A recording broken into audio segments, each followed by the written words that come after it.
ఇక కరీంనగర్లో చొప్పదండి గంగాధర పరిసరాల్లో కళ్ల ముందే భారీ యంత్రాలతో చెరువులను తవ్వేస్తుంటే రెవెన్యూ మైనింగ్ అధికారులు ఎందుకు మౌనంగా ఉన్నారు? దీనిపై స్థానికుల పోరాటం ఎలా ఉంది అనే దానిపై మరిన్ని అప్డేట్స్ మా ప్రతినిధి సంతోష్ లైవ్ ద్వారా అందిస్తారు. సంతోష్, చెప్పండి.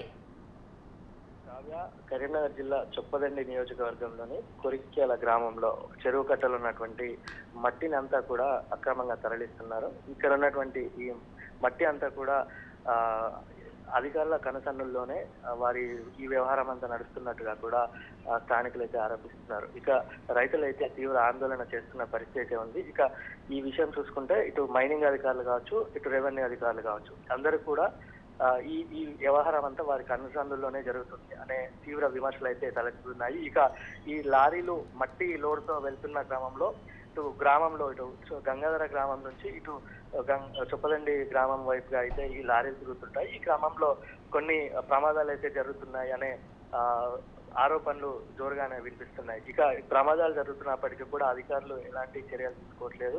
అధికారులు కూడా కళ్ళు మూసుకున్నట్టుగా వ్యవహరిస్తున్నారనే ఆరోపణలు వినిపిస్తున్నాయి. మొత్తంగా కూడా చూసుకున్నట్లయితే ఈ అక్రమ మట్టి దందా జోరుగా సాగుతుంది.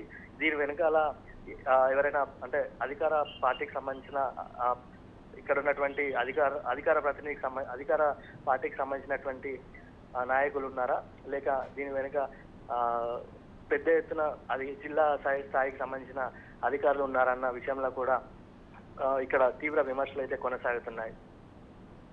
Thank you Santosh, thank you for the updates.